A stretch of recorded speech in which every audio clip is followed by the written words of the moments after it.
सो जय हिंद एवरीवन, कैसे हो? आई होप से बड़ा बेहतर और डेफिनेटली ठीक हो गया यार। एक रिक्रूटमेंट आया था अभी इंडियन एयरफोर्स पे रिसेंट पे, और आप सभी के काफ़ी सारे डाउट आए थे।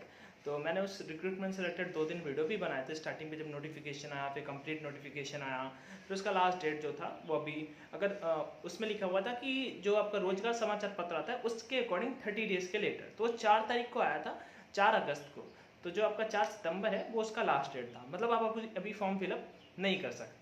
ठीक है, हो सकता है जिन कैंडिडेट ने बाद में फॉर्म फिलअप किया हो उनका पहुंच रहा हो आज या फिर कल तक पहुंच जाए, जो भी है सो ऑन।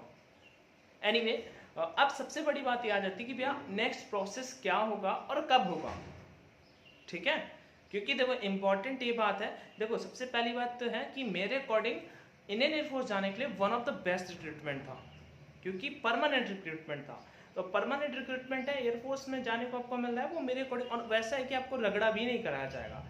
आई मीन कि वहाँ पे आपको ऐसा नहीं होगा कि बहुत ज़्यादा एक्सरसाइज ये सब कराया जा रहा है। सिंपल सा होगा, आपको एलडीसी का पोस्ट था, टाइपिस्ट का पोस्ट था, तो आपका 8 आवर का जॉब होता है। जॉब में आपको कुछ काम होगा, वही काम करना होगा। काम इन द सेंस लाइक आपको ग्राउंड में दौड़ाया नहीं जाएगा या फिर इधर उधर ज़्यादा काम नहीं करना पड़ेगा आपको। डॉक्यूमेंट मतलब ऑफिस वाला वर्क रहने वाला था। इस वजह से मेरे अकॉर्डिंग एक अच्छी अपॉर्चुनिटी थी जिन कैंडिडेट ने फॉर्म को फिलअप किया। नेक्स्ट डाउट आ जाता है भैया क्या प्रोसेस होगा इसका सिलेक्शन का, वो शेयर कर दीजिए। और मैं मेन वीडियो बना रहा हूँ कि इसका एडमिट कार्ड कब तक आ सकता है। ठीक है, और एडमिट कार्ड आने के लिए क्या क्या एलिजिबिलिटी चाहिए।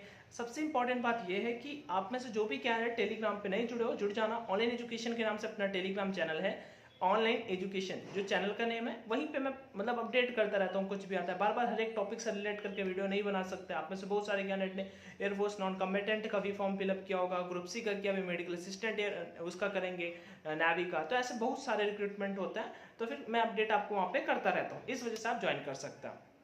सबसे पहले क्या होगा, फॉर्म फिलअप हो गया। जिन्होंने अभी मतलब कर दिया अच्छी बात है, जिन्होंने नहीं किया कोई ठीक है, कोई बात नहीं।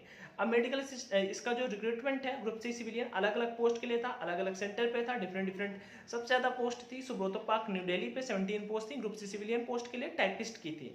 यहाँ पे एक सबसे बड़ा मिथ होता है, या फिर जो भी हो, मुझे मतलब बिल्कुल फैक्ट नहीं पता, लेकिन मतलब अरे यार कोई दिक्कत नहीं, लग गया मेरे पैर में, तो वहाँ पे कुछ दिक्कत आ रही हुई।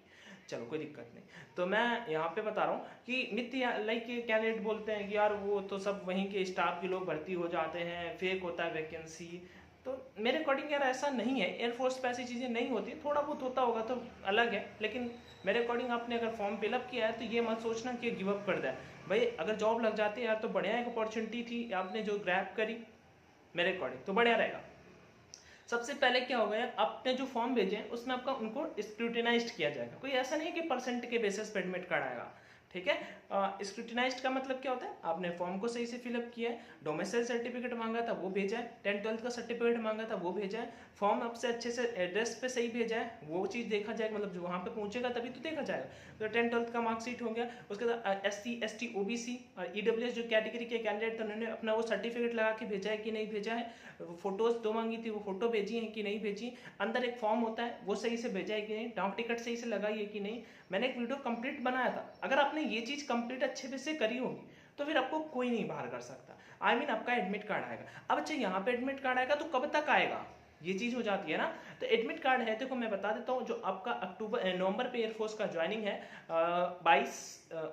11 नवंबर को मेरिट आना है, मतलब PSL लिस्ट अग्निवीर वाले बैच का, उसी के आसपास इस बैच का भी ज्वाइनिंग होगा। आप 20 नवंबर तक ज्वाइनिंग का मान सकते हैं इस वाले रिक्रूटमेंट का। ये नहीं कि बहुत लेट होगा, इसका भी रिक्रूटमेंट फास्ट होने वाला है।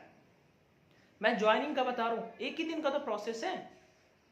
ठीक है, तो इसका प्रोसेस जो है बहुत तेजी से होने वाला है। तो सबसे पहले उसका जो ज्वाइनिंग का है वो आपका आएगा, मैं आपको बता देता हूँ, एक सेकंड रुकिएगा, याद करना पड़ता है यार, ऐसे नेवी का भी है, इसका भी है।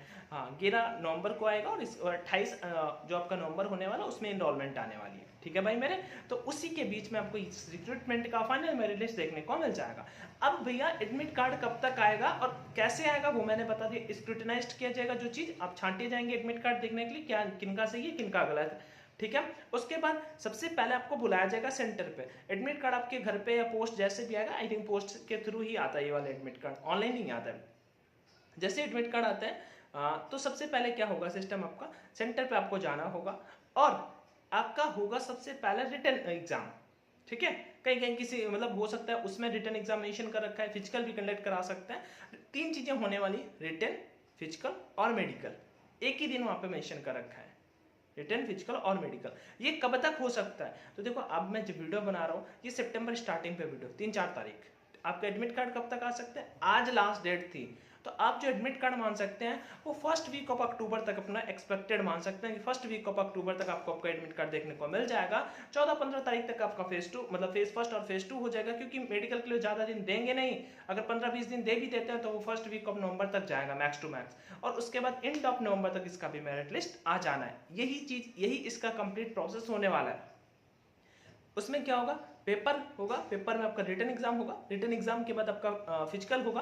फिजिकल इंडियन एयरफोर्स का थोड़ा सा इजी कर दिया गया, 7 मिनट आपको करने होंगे, 152 सेंटीमीटर हाइट चाहिए होगा और 7 मिनट में रनिंग कंप्लीट करना होगा। 10 आपको पुशअप्स करने होंगे, 20 स्क्वाट्स करने होंगे और 10 सिटअप्स करने होंगे, 10 सिटअप्स करने होंगे। ये चीज़ आपको फिजिकल पे करनी होगी। Then complete medical exam. Complete medical exam ज़्यादा डिफिकल्ट नहीं होगा, नॉर्मल, बिल्कुल नॉर्मल मेडिकल एग्जाम होगा। जैसे एयरफोर्स में अग्निवीर का as a airman medical exam अपन ने दिए, उतना डिफिकल्ट नहीं होगा, नॉर्मल है, क्योंकि एलटीसी पोस्ट के लिए आप जा रहे हैं, टाइपिस्ट पोस्ट के लिए जा रहे हैं। हाँ, तो वो चीज़ों के लिए आपका नॉर्मल मेडिकल एग्जाम होगा। बेसिकली मेडिकल के बारे में उतना ज़्यादा इलोबरेट करके नहीं दिया हुआ है, ठीक है। तो इस तरह से आपका इस रिक्रूटमेंट को कंप्लीट किया जाएगा। अगले महीने आपको फर्स्ट वीक पे आपको इसका एडमिट कार्ड, 15-20 दिन में आपका फेज 2, फेज फर्स्ट में आपको वही पेपर, फिजिकल और साथ ही साथ मेडिकल, पहले फिजिकल कंडक्ट कराया जाएगा, ठीक है, क्योंकि ऑफलाइन रिक्रूटमेंट जो होता है वो एयरफोर्स का यही पैटर्न रहता है। उसके बाद जो नेक्स्ट होगा वो आपका रीमेडिकल एग्जाम अगर फंसते हैं, रीमेडिकल एग्जाम के बाद merit list and then joining. अगर ये वाला पोस्ट आपको मिल जाता है तो एक अच्छी अपॉर्चुनिटी हो जाती है। प्रिपरेशन आप कहीं से भी कर रहे हो, मन लगा के करते रहिएगा। टेलीग्राम चैनल ऑनलाइन एजुकेशन पे नहीं जुड़े तो जुड़ जाना। एक बात इंपॉर्टेंट है, अगर आप इंग्लिश पढ़ना चाहते हैं और साथ ही साथ जीएस पढ़ना चाहते हैं, क्योंकि आपके पेपर में 4 सेक्शन 4 सब्जेक्ट आने वाले हैं, रीजनिंग आने वाली है, इंग्लिश आने वाली है, जीके जीएस आने वाली है और मैथ्स आने वाली है। ये 4 सेक्शन आपके पेपर में आने वाले हैं। तो अगर आप इंग्लिश और जीके जीएस कंप्लीट पढ़ना चाहते हैं इन एग्जाम के लिए तो आप मेरे साथ भी जुड़ सकते हैं। मैंने नेवी के लिए कंप्लीट बैच अभी रिसेंट में कंप्लीट करा है, तो रिकॉर्डेड बैच है, तो आप अगर जुड़ना चाहें तो जुड़ सकते हैं। मैं वहाँ पे आपको कंप्लीट गाइड करता रहूँगा। इवन आपको एयरफोर्स स्टेज 2 के लिए भी गाइड करता रहूँगा। फेज 2 आपका जो जीडी होता है उसमें उस चीज़ के लिए भी आपको मैं कंप्लीट यहाँ पे प्रिपरेशन करवा दूंगा। इवन मैं आपको जीडी वाले बैच पे ऐड कर दूंगा, तो आपका स्टेज फर्स्ट और स्टेज 2 दोनों कंप्लीट होता चलेगा। इससे आप स्टेज 2 पे बाहर नहीं होंगे। वैसे कभी कभी जीडी यहाँ पे मुश्किल है, क्योंकि यहाँ पे स्किल टेस्ट आपका कंडक्ट कराया जाएगा, टाइपिंग टेस्ट आपका कंडक्ट कराया जाएगा, ठीक है। टाइपिंग टेस्ट के लिए वही मान लीजिए थोड़ा बहुत टाइम आपको मिल जाएगा, ठीक है। महीने 2 महीने का आप टाइम मान सकते हैं। यहाँ पे महीने खंड का मतलब टाइम मान सकते हैं कि पेपर के बाद आपको महीने 1.5 महीने का टाइम मिल जाए। तो थोड़ा सा हो सकता है कि जो नंबर पे मेरिट लिस्ट आनी है वो थोड़ा सा डिले हो जाए, लेकिन इस साल के एंड तक आपको इस वाले रिक्रूटमेंट पे जॉब करने का मौका मिल जाएगा। बाकी बैच से जुड़ना होता है टेलीग्राम पे मुझे मैसेज कर सकते हो, @AnshuSingh2 पे मैसेज कर दीजिएगा। मैं आपको सारी की सारी चीज़ें वहाँ पे शेयर कर दूंगा, इंग्लिश और जीके जीएस। साथ ही साथ साइंस की मैं आपको पीडीएफ प्रोवाइड कर दूंगा। वैसे साइंस उसमें दे नहीं रखा, लेकिन जीके जीएस वाले सेक्शन पर डेफिनेटली आपको देखने को मिल जाएगा।